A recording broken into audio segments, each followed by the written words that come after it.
Shalom saudara yang dikasihi oleh Tuhan, bersama dengan saya Pastor Yopi Hatu. Sebentar kita akan mendengar kebenaran firman Tuhan, dan saya percaya firman Tuhan ini akan menjadi berkat buat saudara dan juga buat saya. Tetapi sebelum kita mendengarkan firman Tuhan, saya akan naikkan satu buah pujian yang saya tulis 22 tahun lebih. Lagu ini dengan judul Api Injil Terus Menyala. Dan lagu ini saya tulis merupakan nubuatan sebelum peristiwa kemanusiaan yang terjadi di Maluku 22 tahun yang lalu. Ya, saudara. Biar api Injil terus menyala, menyala di katong hati. Biar kampung cahaya tak pancar terus dari Ambon, dari dulu sampai Tuhan Yesus balik kembali.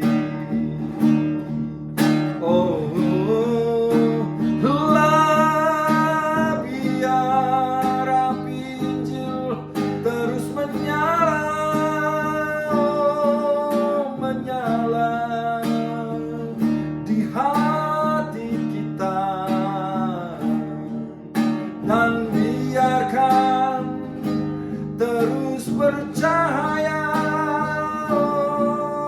bercahaya di hati kita. Sejak dulu sampai Tuhan Yesus balik kembali.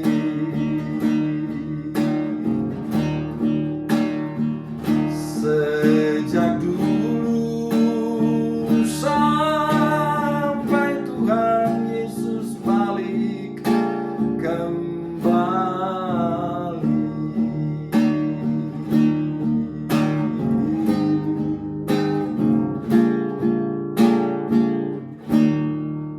Haleluya, haleluya. Saudara yang dikasihi oleh Tuhan, sebelum kita mendengarkan firman Tuhan, mari kita berdoa untuk kebenaran firman Tuhan ini. Maha besar Bapa kami yang ada di dalam surga, Bapa yang kami panggil kenal dalam nama anak-Mu Tuhan Yesus Kristus. Kami percaya saat ini kami berada di dalam situasi yang tidak terlalu menyenangkan, di mana COVID yang sampai hari ini walaupun sudah sedikit menurun, tetapi masih terus menjadi momok dalam kehidupan kami sebagai umat manusia. Oleh sebab itu kami percaya penjagaan Tuhan atas hidup kami dan atas keluarga kami akan terus terjadi, dan kami akan terus melihat kemuliaan Tuhan, kasih Tuhan, belas kasih sayang Tuhan yang tiada habis-habis terjadi dalam kehidupan kami. Sebentar kami akan mendengar kebenaran firman-Mu.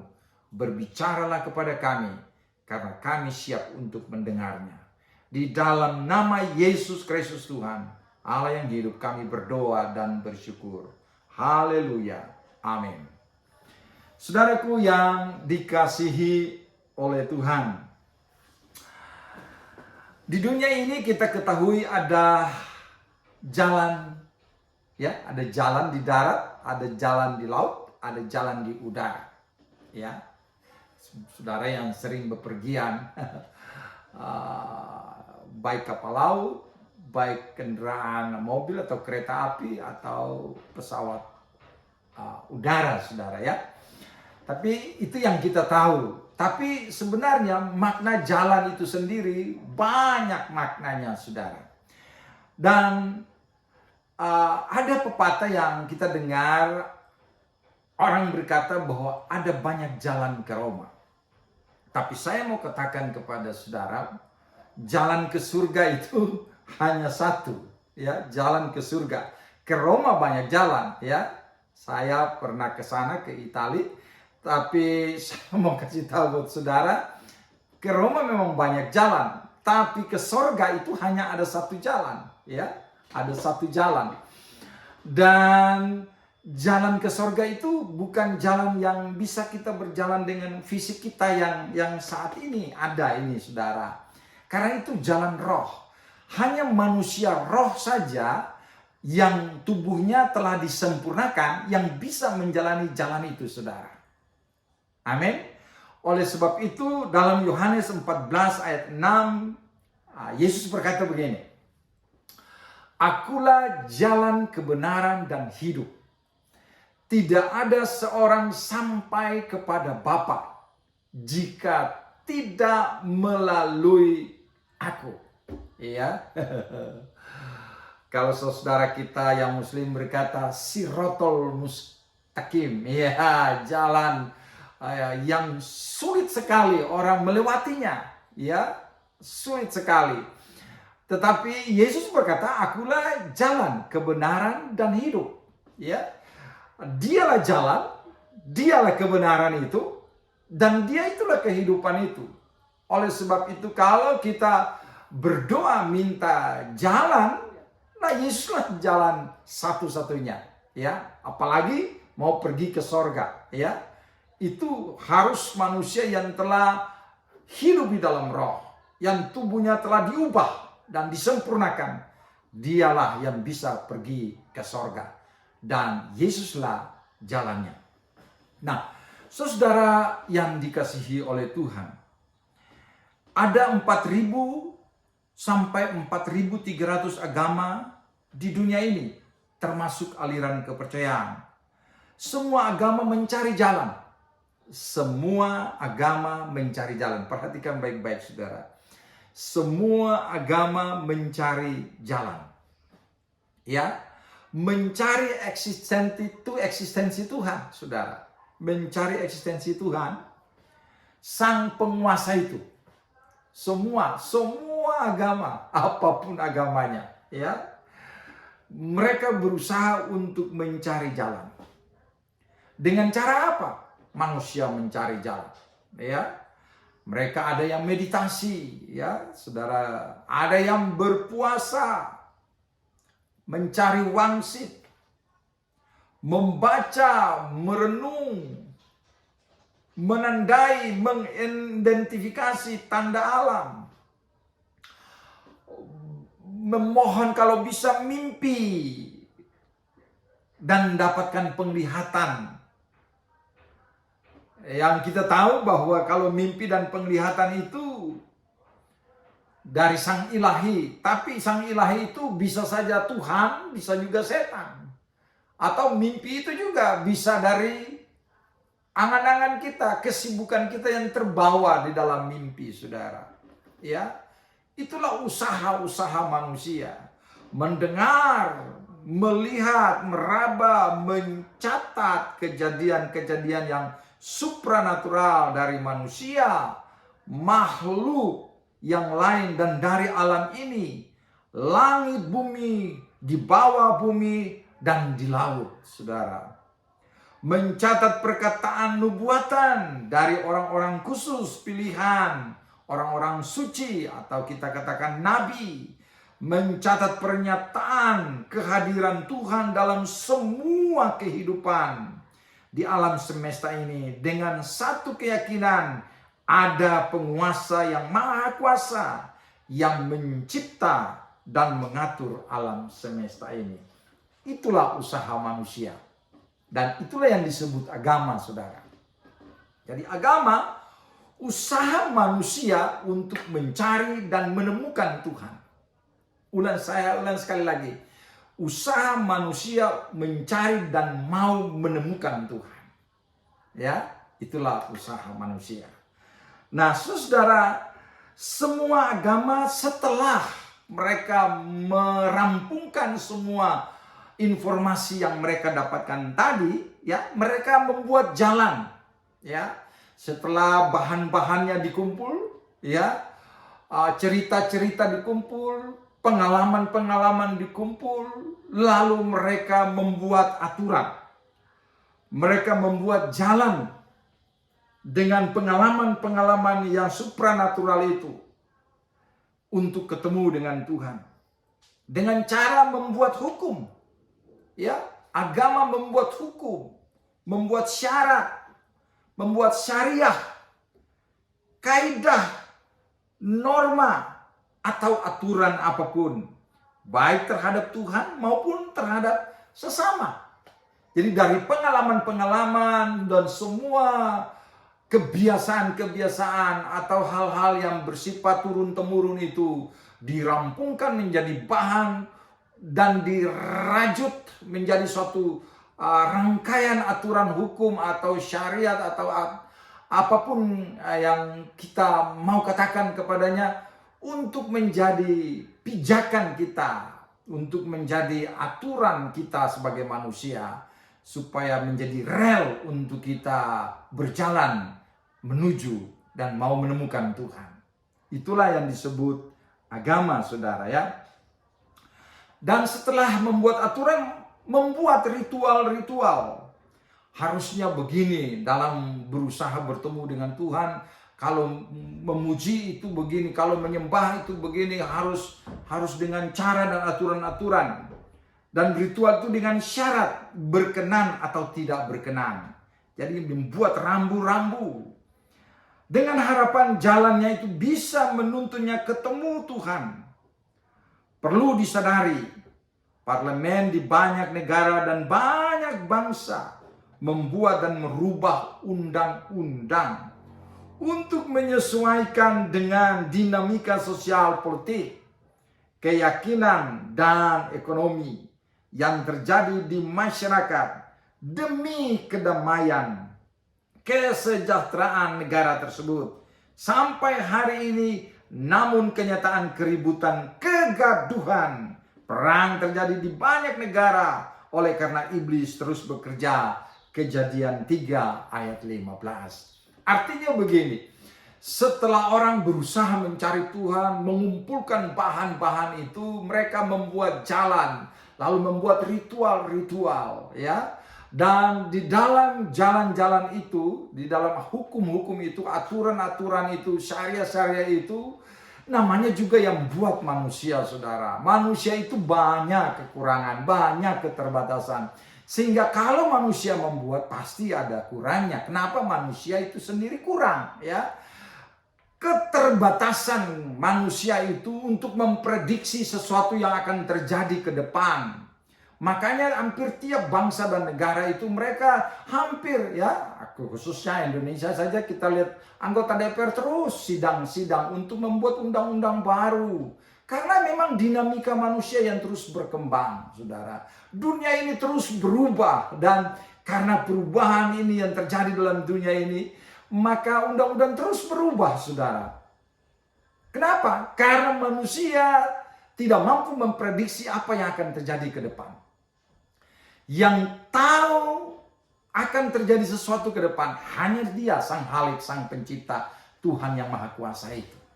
Oleh sebab itu, saudaraku yang dikasihi oleh Tuhan, di dalam hidup ini, mau tidak mau, kita sebagai manusia harus sadar betul bahwa kita membutuhkan Tuhan. Saudara, kenapa kita membutuhkan Tuhan? Karena begini, mengapa kejahatan terus terjadi? Ya, hukum-hukum negara, hukum-hukum agama, kaidah, norma, syariat, semua udah dibuat. Tapi kenapa terjadi peperangan? Ya, kegaduhan, ya, pembunuhan terjadi di mana-mana. Nah, ini pertanyaannya yang harus kita jawab.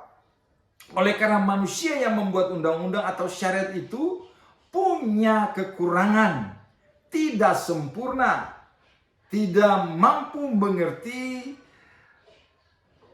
misteri kehidupan masa depan.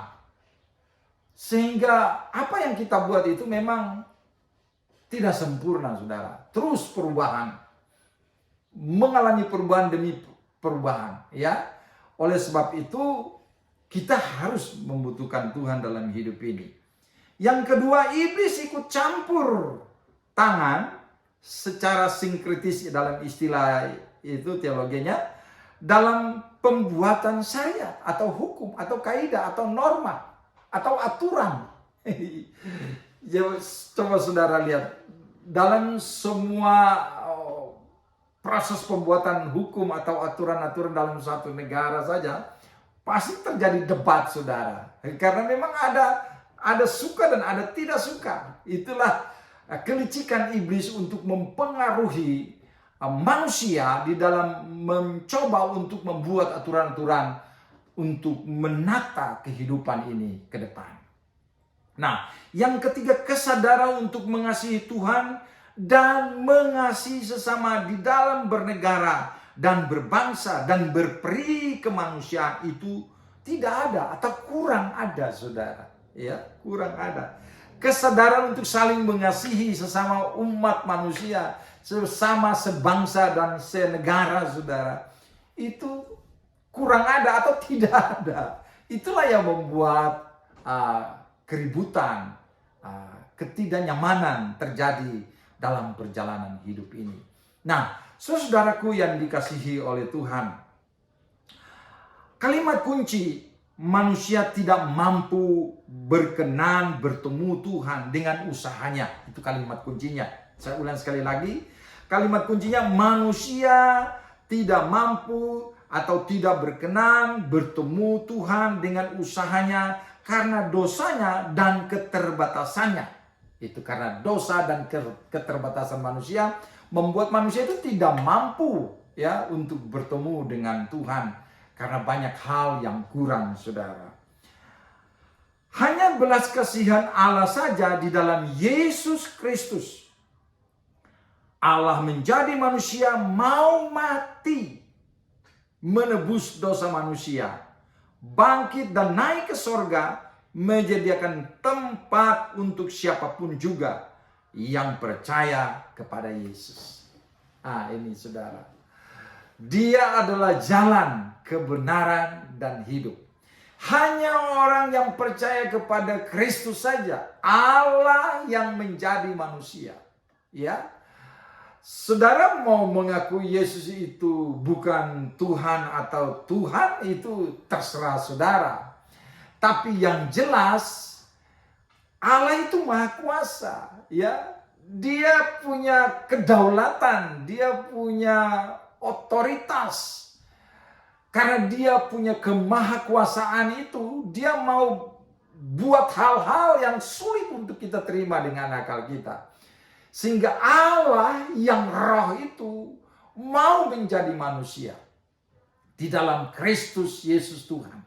Ya, Dia adalah kalimatullah, kalimatnya Allah. Dia adalah rohullah, rohnya Allah. Ya, manusia Allah yang dari sorga masuk ke rahimnya Maria. Jadi tidak melalui proses persetubuhan laki dan perempuan, tidak.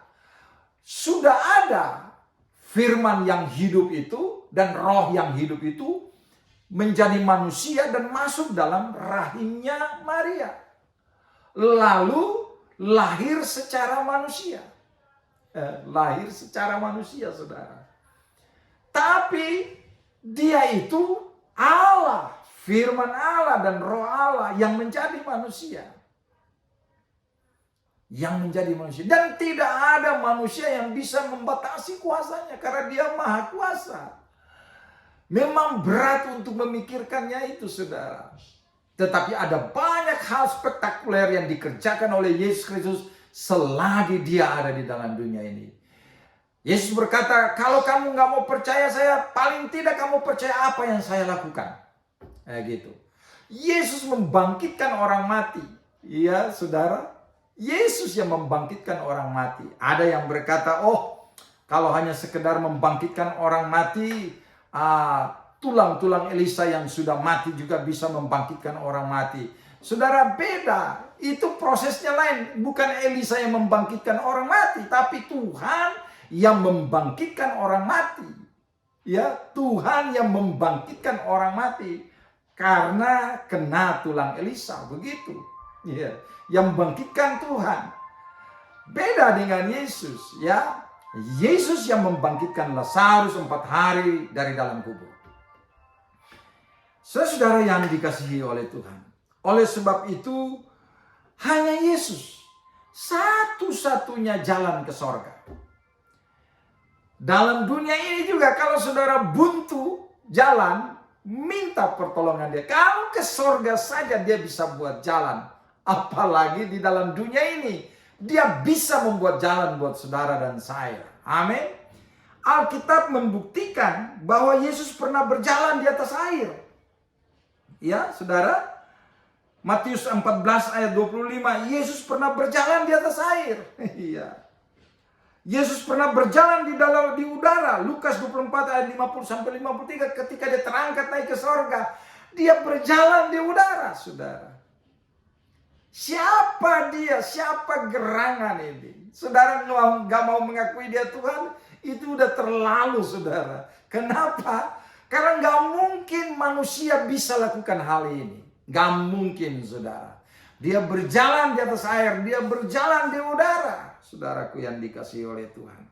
Oleh sebab itu mari terima dia sebagai Tuhan dan Juru Selamat. Bahkan dia akan datang sebagai hakim di akhir kiamat, saudara. Oh, haleluya. Kalau ke jalan ke sorga dia bisa siapkan, maka menjamin saudara dan saya masuk sorga juga, dia jaminkan itu. Amin. Kenapa? Karena dia hakim. Coba saudara pergi di pengadilan. Jaksa penuntut akan menuntut saudara dalam perkara yang dituduhkan kepada seseorang. Misalkan keluarga saudara atau siapapun dia. Jaksa penuntut. Dan yang menuntut itu, saudara, yang menuntut itu bukan jaksa penuntutnya. Jaksa penuntut itu hanya petugas pengadilan yang statusnya sebagai jaksa untuk membacakan tuntutan, saudara. Tapi yang menghukum kita, yang mendera kita, yaitu kesalahan yang membuat kita didera oleh hukum yang kita langgar itu, saudara.